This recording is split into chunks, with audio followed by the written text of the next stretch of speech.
اور یہ جھوٹ بولا گیا تھا ٹو نیشن تھیوری کو ثابت کرنے کے لیے، جو کہ خود جھوٹ تھی۔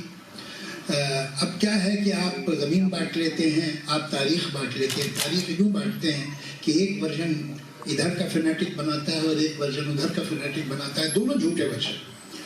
لیکن زبان نہیں بانٹی جا سکتی۔ ایسا تو نہیں ہے کہ بھائی تم ناؤن رکھ لو میں ورب رکھ لوں گا، تو زبان کو تو ایک طرف دھکیلنا تھا۔ یہ زبان نہ صرف یہ کہ کسی مذہب کی نہیں ہے، بلکہ آپ لوگ کو پسند آئے نہ پسند آئے، حقیقت ہے، میں کیا کر سکتا ہوں، یہ شروع سے ہی مذہبوں کے خلاف رہی ہے۔ بالکل اس کی شاعری میں جو ولن ہیں وہ مذہبی لوگ ہیں، ناصر، زاہد، شیخ، اور جو ہیرو ہے وہ رند ہے یا عاشق ہے۔ جو فنڈامنٹل جگہ ہے اس کا نام ہے حرم، جو آزاد خیالی کی جگہ ہے اس کا نام ہے میخانہ۔ اس کا مذہب سے تعلق کیا؟ یہ تو مذہب کے خلاف ہے اور مذہبی لوگوں کے خلاف ہے۔ یہ تو 1798 میں پہلی دفعہ اردو میں قرآن شریف کا ترجمہ ہوا۔ شاہ عبد القادر ایک عالم تھے دلی کے، انہوں نے 1798 میں، اس سے 700 سال پہلے سندھی میں ہو چکا تھا، ایڈوانی جی کی لینگویج۔ جب یہ ترجمہ ہوا تو جتنے علماء اس وقت کے تھے انہوں نے شاہ عبد القادر کو کفر کا فتویٰ دے دیا کہ اس نامعقول زبان میں، اس گندی زبان میں، غلیظ زبان میں کلام پاک کا ترجمہ کیا ہے۔ اور یہی زبان 70-80 کے سال بعد اس کے سر پہ ٹوپی رکھ دے گی اور چہرے پہ داڑھی چپکا دی گئی۔ یہ سب سیاست کی باتیں ہیں، یہ غلط ہے۔ کوئی زبان، فرانس کی زبان فرانسیسی ہے، جرمنی کی زبان جرمن ہے،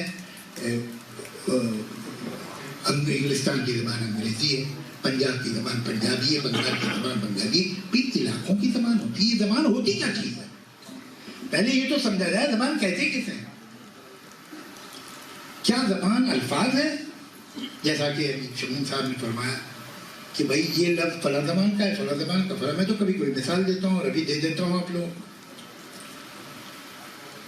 ایک مکان کے ایک کمرے میں ایک گورا چٹا آدمی، ایک ننھا منا بچہ بالٹی سے نہائے، باورچی نے ناشتہ دیا، ناشتے میں عورت کے دال اور دوست تھے۔ ناشتے کے بعد چپ آدمی نے چک ہٹائی، صندوق کھولا، اس میں سے پستول نکالا، دیوار پہ ٹکی بندوق لی، باہر چلا گیا۔ بچہ بے بس دیکھتا رہا۔ کوئی مشکل لفظ؟ مکان عربک،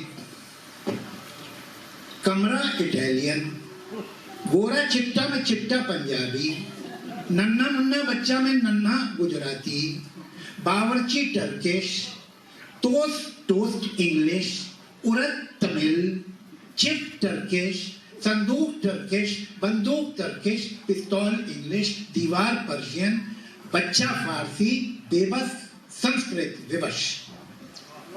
اتنی سی دیر میں اپنی اتنی زبانیں بولتی۔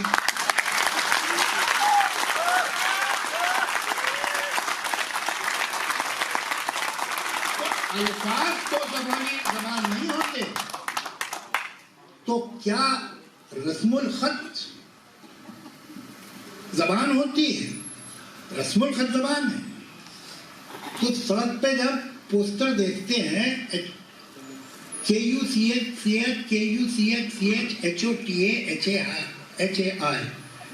کچھ ہوتا ہے۔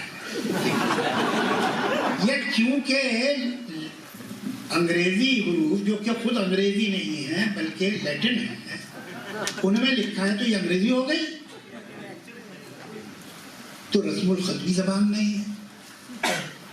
میں یہ کہتا ہوں یہ ہال ایئر کنڈیشن ہے، میں نے 4 لفظ بولے، یہ ہال ایئر کنڈیشن ہے، کیا میں انگریزی بول رہا ہوں؟ ارے بھائی 4 لفظوں میں 2 امپورٹنٹ لفظ جو ہیں وہ تو انگریزی کے، تو میں انگریزی کیوں نہیں بول رہا ہوں؟ زبان ہوتی ہے اس کا گرامر، اور صرف گرامر، سنٹیکس۔